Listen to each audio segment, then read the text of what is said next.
क्या ऐसा हो सकता है कि आप अपना हार्ड अर्न्ड कैपिटल किसी बिल्कुल गलत पावर स्टॉक में लॉक कर रहे हो और लॉन्ग टर्म वेल्थ क्रिएट करने का एक बहुत बड़ा मौका गंवा रहे हो?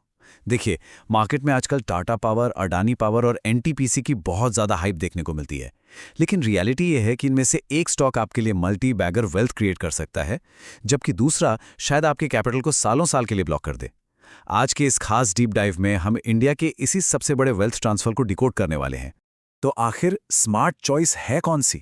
हमारा मकसद सिर्फ इस मार्केट नॉइज और हाइप के पीछे भागना नहीं है, क्योंकि हर fast growing stock long term winner नहीं होता। इस पूरे एनालिसिस का मेन फोकस असल बिजनेस क्वालिटी, रिस्क रिवॉर्ड और इंस्टीट्यूशनल स्ट्रैटेजीज को गहराई से समझना है। बिना किसी इमोशनल बायस के, सिर्फ हार्ड डेटा और फैक्ट्स के बेसिस पर आज हम ये इवैल्यूएट करेंगे कि असली पोटेंशियल आखिर छिपा कहाँ है।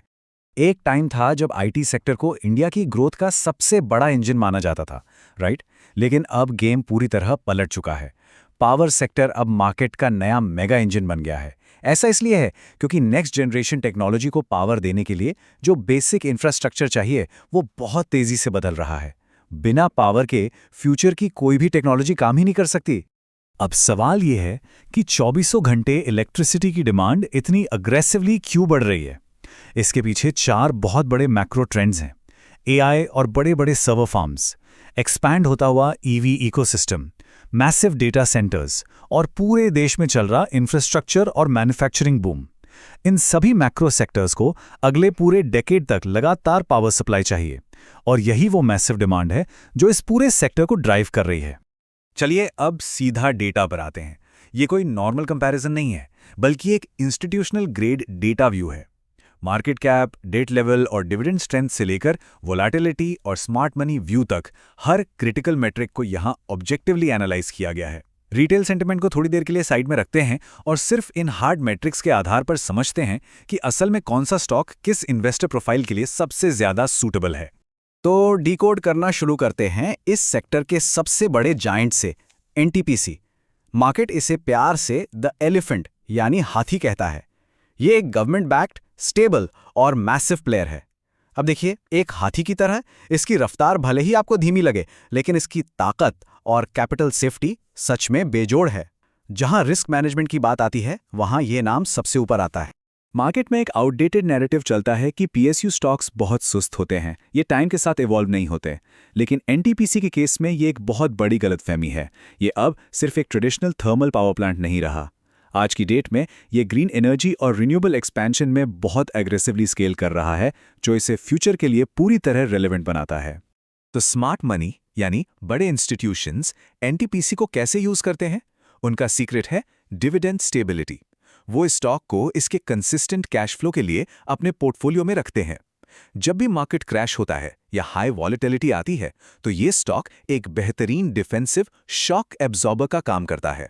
मतलब ये आपके कैपिटल को बड़े झटके से बचाता है और रेगुलर इनकम जनरेट करता रहता है। अब आते हैं हमारे दूसरे मेजर प्लेयर पर, टाटा पावर। इससे द ऑलराउंडर कहना बिल्कुल सटीक रहेगा। अगर आप मल्टी ईयर ग्रोथ और फ्यूचर रेडी वेल्थ क्रिएशन ढूंढ रहे हैं, तो ये एक बहुत ही बैलेंस प्रोफाइल ऑफर करता है। इनका बिजनेस मॉडल फ्यूचर की एनर्जी नीड्स के साथ बिल्कुल परफेक्टली अलाइन हो रहा है। देखिए, टाटा पावर अब सिर्फ ट्रेडिशनल पावर जनरेशन तक लिमिटेड नहीं है। EV charging networks, rooftop solar, micro grids और रिन्यूएबल ग्रिड्स के कॉम्बिनेशन से ये बहुत एग्रेसिव तरीके से अपना एक पूरा ग्रीन इकोसिस्टम बिल्ड कर रहे हैं। ये कल की नहीं, बल्कि फ्यूचर की डिमांड को टारगेट कर रहे हैं, जो इन्हें लॉन्ग टर्म पोटेंशियल के मामले में बहुत ज्यादा मजबूत बनाता है। लेकिन रुकिए, यहीं पर एक बहुत ही क्रिटिकल सवाल आता है। सबसे बड़ा रिटेल ट्रैप आखिर मौजूद कहां है? अक्सर होता क्या है कि रिटेल इन्वेस्टर्स थोड़ा सा शॉर्ट टर्म करेक्शन देखकर घबरा जाते हैं और पैनिक सेलिंग कर बैठते हैं। वो in long term green cycles को पूरी तरह इग्नोर कर देते हैं। और सच कहूं तो यही पैनिक एक्चुअल वेल्थ क्रिएशन को पूरी तरह डिस्ट्रॉय कर देता है। और इसीलिए टाटा पावर का मॉडल स्टैंड आउट करता है। ये ग्रोथ और ट्रस्ट का एक परफेक्ट बैलेंस है। लॉन्ग टर्म इन्वेस्टर्स के लिए ये रिलेटिव स्टेबिलिटी और बेहतरीन बिजनेस डाइवर्सिफिकेशन का एक बहुत ही सेफ और अट्रैक्टिव कॉम्बिनेशन देता है। यहाँ टाटा का जो ट्रस्ट फैक्टर है, वो इन्वेस्टर्स के माइंडसेट में एक बहुत बड़ा रोल प्ले करता है। चलिए अब बात करते हैं इस सेक्टर के सबसे हाई ऑक्टेन प्लेयर की, अडानी पावर। ये मार्केट का एग्रेसिव स्प्रिंटर है। अगर आप रॉ स्पीड और बहुत कम समय में कैपेसिटी एक्सपेंशन की बात करें तो ये स्टॉक सबसे आगे है।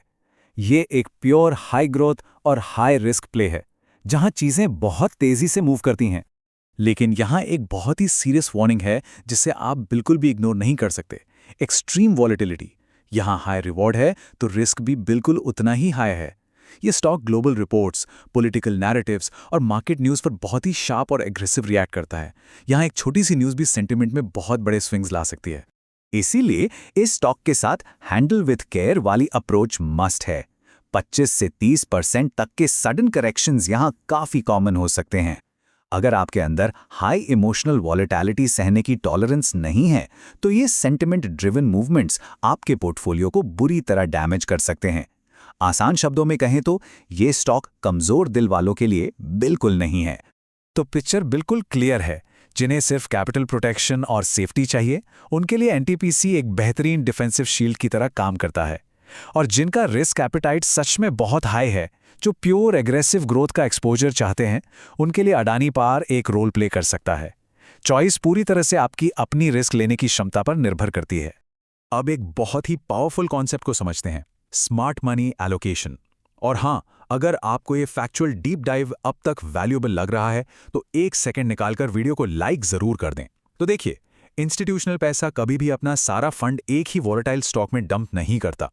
वो हमेशा कोर ग्रोथ, डिफेंसिव स्टेबिलिटी और हाई रिस्क एक्सपोजर को स्ट्रेटेजिकली बैलेंस करते हैं, ताकि किसी भी सीवियर कैपिटल लॉस से बचा जा सके। इसे एक हाइपोथेटिकल एसआईपी एलोकेशन के एग्जाम्पल से समझते हैं। जैसे 60% फंड्स कोर स्टेबिलिटी और ग्रोथ के लिए टाटा पावर में, 30% एक डिफेंसिव शॉक एब्जॉर्बर के तौर पर एनटीपीसी में, और सिर्फ 10% हाई रिस्क बूस्टर के लिए अडानी पावर में। लेकिन हाँ, ये बहुत इंपॉर्टेंट है कि ये सख्ती से सिर्फ एक एजुकेशनल एग्जाम्पल है, इसे कोई फाइनेंशियल एडवाइस मत मानिएगा। ये सिर्फ रिस्क मैनेजमेंट के माइंडसेट को डिकोड करने के लिए है। अब अगर इन्वेस्टिंग साइकोलॉजी की बात करें तो एक ऐसा सवाल है जो हर रिटेल इन्वेस्टर को खुद से जरूर पूछना चाहिए। मार्केट का सबसे खतरनाक साइकोलॉजिकल ट्रैप आखिर है क्या? वो कौन सी गलती है जो अच्छे स्टॉक्स चुनने के बावजूद लोगों का भारी नुकसान करवा देती है? वो ट्रैप है FOMO buying, fair of missing out. जब न्यूज़ चैनल्स और सोशल मीडिया पर हाइप बिल्कुल अपने पीक पर होती है, तब इन्फ्लुएंस होकर स्टॉक खरीद लेना, और जैसे ही मार्केट में एक नॉर्मल सा करेक्शन आए, डर के मारे पैनिक सेल कर देना। यही वो डिस्ट्रक्टिव पैटर्न है जहां रिटेल इन्वेस्टर्स अपना सबसे ज्यादा पैसा लूज करते हैं। देखिए, लॉन्ग टर्म वेल्थ क्रिएट करने के 4 नॉन नेगोशिएबल पिलर्स होते हैं। पहला, इमोशनल डिसिप्लिन। दूसरा, सॉलिड रिस्क मैनेजमेंट। तीसरा, पेशेंस। और चौथा, एक कंसिस्टेंट एसआईपी अप्रोच। इस मार्केट नॉइज और रोज रोज की न्यूज से खुद को डिस्कनेक्ट करना ही एक्चुअल वेल्थ क्रिएशन का सबसे बड़ा सीक्रेट है। इस पूरे एनालिसिस का बॉटम लाइन बस ये है कि इंडिया का पावर साइकिल बूम अभी तो बस स्टार्ट हुआ है। बड़े पैमाने पर इंफ्रास्ट्रक्चर, एआई रेवोल्यूशन और ईवी का जो ये मैसिव मल्टी ईयर ट्रेंड आ रहा है, वो इस सेक्टर को आने वाले कई सालों तक ऊपर की तरफ ट्रिगर करता रहेगा। अपॉर्चुनिटी सच में बहुत बड़ी है। तो एंड में सोचने वाली बात यह है कि आपकी एक सॉलिड लॉन्ग टर्म स्ट्रैटेजी में इनमें से कौन सा पावर स्टॉक सबसे बेहतर फिट बैठता है। अपने रिस्क एपेटाइट और पोर्टफोलियो एलोकेशन पर गहराई से विचार करना बहुत ही क्रिटिकल है। इस चर्चा को आगे बढ़ाने के लिए अपनी राय कमेंट्स में जरूर शेयर करें, और अगर ये डीप डाइव आपको पसंद आया हो तो वीडियो को लाइक करें, चैनल को सब्सक्राइब करें और बेल आइकॉन जरूर दबाएं ताकि आपसे कोई भी क्रिटिकल एनालिसिस मिस ना हो। जुड़ने के लिए बहुत बहुत धन्यवाद।